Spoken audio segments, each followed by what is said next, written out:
एक 1.5 मीटर ऊंचा लड़का स्टैंडिंग एट सम डिस्टेंस, कुछ दूरी पे खड़ा है, from a 30 metre tall building. तो अब अगर मैं इतनी लाइन को पढ़ के डायग्राम बनाऊं तो क्या डायग्राम बनेगा भाई? एक 30 मीटर ऊंची बिल्डिंग है, मैंने यहां पे 30 मीटर लिख दिया, ये बिल्डिंग की हाइट है। एक बालक है जो इससे कुछ दूरी पे खड़ा है, उस बालक की हाइट कितनी है? 1.5 मीटर। ठीक है, और आगे बढ़ते हैं। द एंगल ऑफ एलिवेशन, पहले यहां पे ये भैया, ये तो आपका बॉय है और ये आपकी बिल्डिंग।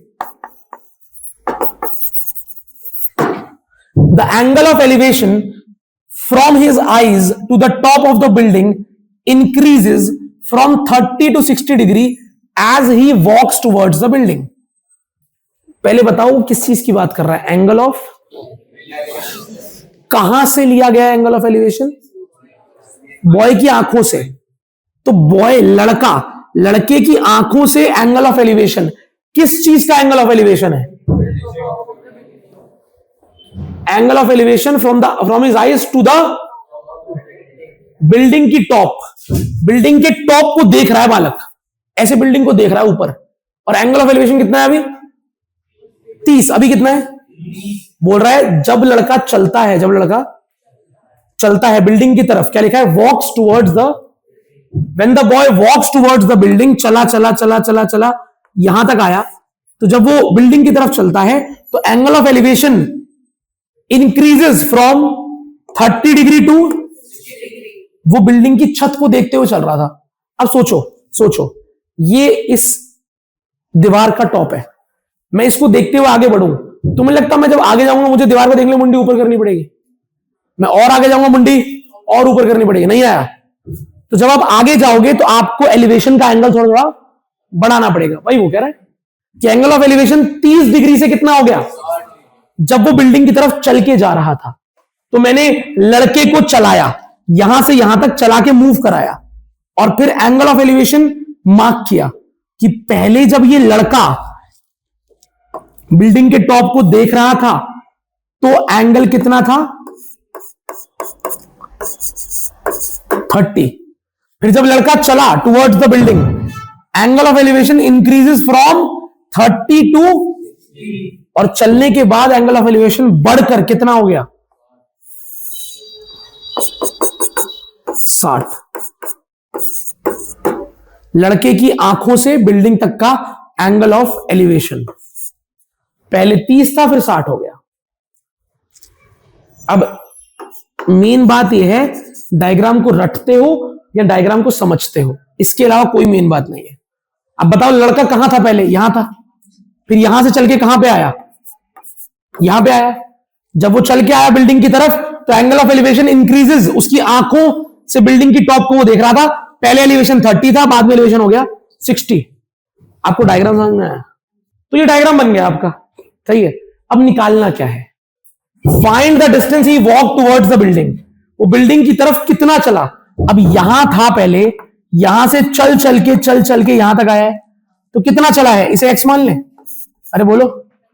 और इस दूरी को, अब पता है इसमें क्या होता है, अगर ये x है तो ऊपर वाला भी क्या होगा?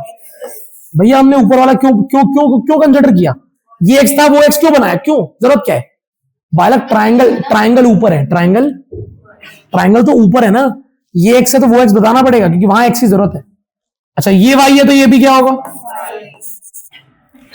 अब बताओ, दो ट्राइंगल दिख रहे हैं, एक का एंगल 60 और एक का एंगल, दोनों ट्राइंगल दिख रहे हैं, श्योर हो? मैंने तुम्हें चैप्टर जब पढ़ाया था तो एक लाइन बोली थी, सारा खेल डायग्राम का। इसका डायग्राम प्रिसाइज बन गया, मार्किंग हो गई। tan थीटा तो लगा लेते हैं बच्चे, tan थीटा के बाद कैलकुलेशन दिक्कत देती है, और tan थीटा से पहले डायग्राम। तो अब मेरे को बताओ कौन कौन बच्चा कहता है भैया मैं हाथ ऊपर कर रहा हूं, आप मुझसे दोनों ट्राइंगल का tan थीटा लिखवा सकते हो कि भैया जो पहला 60 डिग्री वाला ट्राइंगल है इसमें tan 60 is equal to perpendicular by base होगा, तो बेस तो y होगा। बेस तो क्या होगा? ऐसा दिव्यांशा ने कहा। और जो परपेंडिकुलर होगा वो 30 नहीं होगा, वो 30 माइनस 1.5 होगा। क्या सही कह रही है? क्योंकि ये 1.5 है तो ये भी और ये भी, तो आपको ये इतना डिस्टेंस माइनस करना पड़ेगा 30 में से, तब ये डिस्टेंस आएगा। कितना आएगा? 28 पॉइंट। बढ़िया, बहुत बढ़िया दिव्यांश, बहुत अच्छे।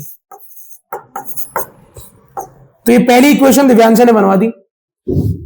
अभी सॉल्विंग में वाट लगाएगा ये क्वेश्चन हमारी। जरा tan 60 की वैल्यू बोलना। Is equal to 28.5 upon y को ऊपर √3 को नीचे। y इज इक्वल टू, क्या y निकालना था? y निकालना था। उसने बोला है वो लड़का कितना डिस्टेंस चला, x निकालना है, x। तो y तो आ गया, इधर आ जाए। tan 30 is equal to 28.5 upon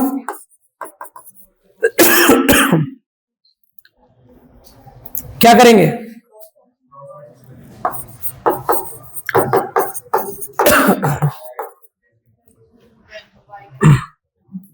क्या है y की वैल्यू?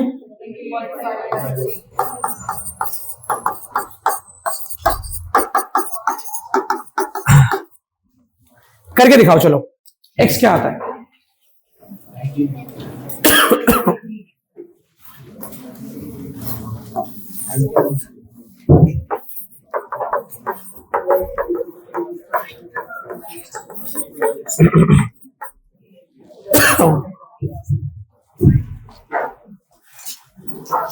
कुछ कॉमन आएगा?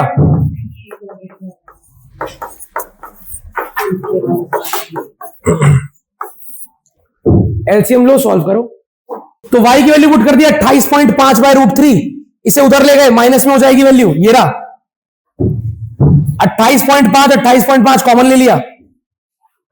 यहां लूंगा मैं एलसीएम।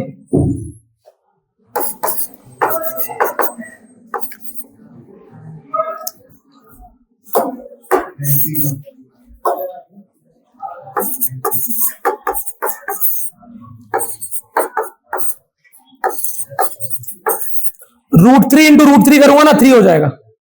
3 - 1 बाय √3। तो x की वैल्यू आ जाएगी 28.5। 3 - 1 यानी 2 बाय √3। आगे आपको रैशनलाइज करना हो आप कर लेना। √3 से मल्टीप्लाई, √3 से डिवाइड, सॉल्व करके आंसर आ जाएगा प्रॉपर।